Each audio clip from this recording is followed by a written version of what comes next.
9.5 out of 10 drinks were fun, were enjoyable, and yet still somehow alcohol managed to make my life more miserable. My name is Dean. This is my How to Quit Alcohol story that I'm sharing with you as accountability to myself to keep this going and to help other people learn from my mistakes and from my victories and things that worked out in my past. So if you're thinking about quitting drinking or you have quit and you need some help, this is the place to be. In one of my previous videos, I spoke about the 3 phases of drinking and how the first phase, the fun-loving, joyful part of drinking, did an override on the rest of my drinking life. And when I described phase 3, the part where you start drinking because of problems, one thing I didn't make clear, even in that phase, I never really actively went, I can't cope with this, I need a drink. Drinking almost always showed itself as something nice to do. It would be the feeling of ending a work day and just wanting a beer, or having a glass of wine with a nice meal, or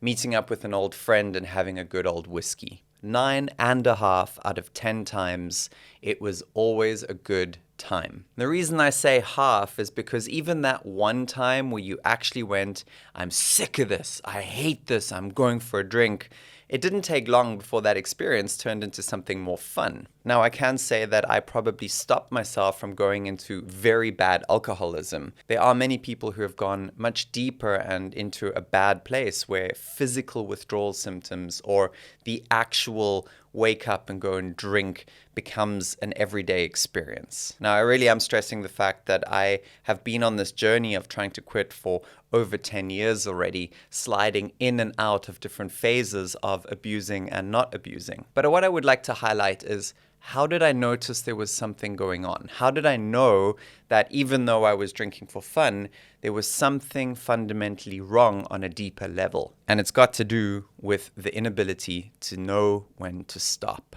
It was never quite enough for me. One glass of wine always led to finishing the bottle. A single beer was very rarely enough. In the early days, a party could never go on long enough. I've seen so many sunrises in my life, completely plastered, but I saw the sunrises nonetheless. And it was always when something was going on in my life, something maybe stressful, exam time at school or a project at work, that the party seemed to also get a little bit more intense. It was like the harder you had to work, the harder I had to play. And as you progress into life and more responsibilities and more weight gets added to you, the more that shows up in the form that we're going for an innocent drink and then it ends up being too much. The hangover that you have the next day is unwarranted. You went too far. That was a sign to me that although this started innocently every single time as something fun, it went too far. The point is that fun can be a form of escape. Now, that doesn't mean that we should avoid fun. Definitely not. On the contrary, we should have more fun in our lives. But it does mean that when your fun is going too far, then maybe you're overcompensating for something. And it doesn't always have to be a deep-seated childhood trauma. Sometimes it can just be a difficult period in your life. But if you've set up the habit from an early age, then the chances of falling into alcoholism are obviously a lot higher. And that is exactly what happened with me. I falsely learned from a very young age that certain behaviors were not desirable. They didn't make me liked or be able to be loved in a way that I thought one should be loved. And as I've said in the previous video, the trauma that I had uncovered, it actually had less to do with me and about another person.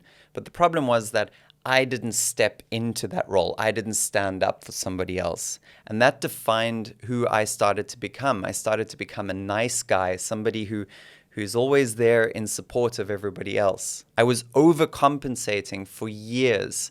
And in that process, I learned to avoid conflict rather than speak my mind. Rather than put my needs and desires up front, I would hide them and push them away and make other people more important. The incident of trauma itself was actually not that big a deal. And this could be the same in your life. It could be that the trigger is actually not that serious, but the consequences of the behavior in your life was reinforced by a feeling of shame. Maybe you didn't like something about yourself. Maybe you feel like a spineless person, a coward, because those were the exact things that I felt. And it was through alcohol that I could bridge those feelings.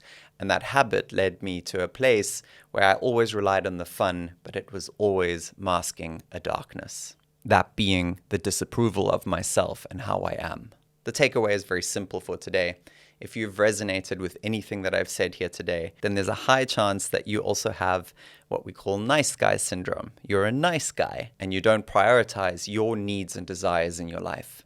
If that is the case, then I can recommend the book that really made a turnaround for me. It's called No More Mr. Nice Guy. Give that a go, do the exercises, and let me know in the comments your experience.